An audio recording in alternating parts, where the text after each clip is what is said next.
introduce you the badminton's history, rules, parts, and its techniques. Do you know that badminton is traceable in India where it was known as Pune? English army officers introduced the game in England around 1870s.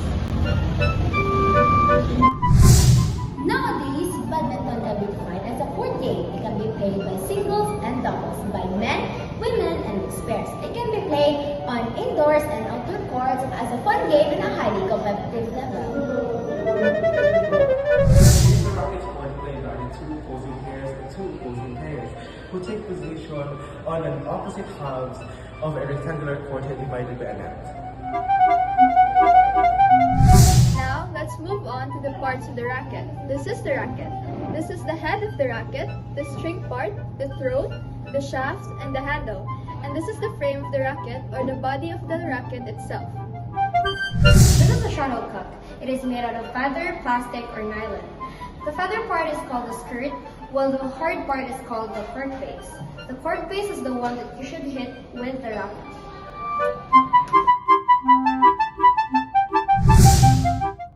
There's many types of technique in badminton. First, let's tackle the two types of grip techniques in badminton. First is forehand or backhand. There are 5 strokes in playing badminton. First, let's talk about how to serve. If you are right-handed, remember to forward your left foot. But if you are left-handed, do the opposite, or forward your right foot. Overhand clear. It is a stroke driving the bird high and deep into the opponent's court. Here's a demonstration on how to do it. It is also the same technique to use when doing smash and drop a stroke. Underhand stroke. It is the same with overhand clear but with different position. Here's a demonstration on how to do it. Drop. A short shot in which just clears the net and falls close to the net and the opponent's court.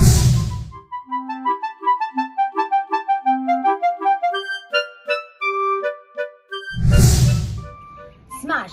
An overhead stroke in which the bird travels at a downward angle. Now, let's move on the mechanics or scoring system when playing badminton. A match consists of best of 3 games of 21 points. The first match starts with a coin toss. Whoever wins the toss gets to decide whether they would serve or receive first, or what side of the court they want to be on. The losing player in the toss shall then exercise the remaining choice. The side winning a rally adds a point to its score. At 20 all, the side which gains a 2-point lead first wins the game. At 29 all, the side scoring of the 30th point wins the game. The side winning game serves the first in the next game. Intervals and change of ends.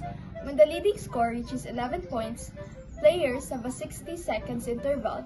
A 2-minute interval between each game is allowed. A player change ends after a game when a side scores 11 points. At the beginning of the game, when the score is even, the server serves from the right service court towards the right service court of the opponent.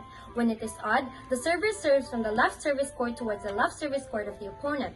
If the serving side wins a rally, the serving side scores a point and the same server serves again from the alternate service court.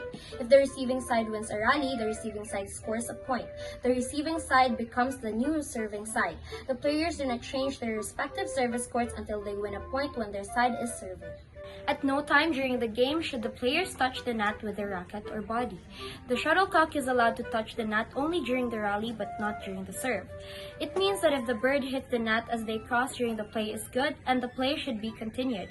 But if in serving the shuttle touches the net, it is a let, provided the service is otherwise good and the bird is served again. Let occurs when the rally stops and is replayed without changing the score or serving positions. So now you know what the basic mechanics and rules in playing badminton. Join us, grab your racket, and let's have fun.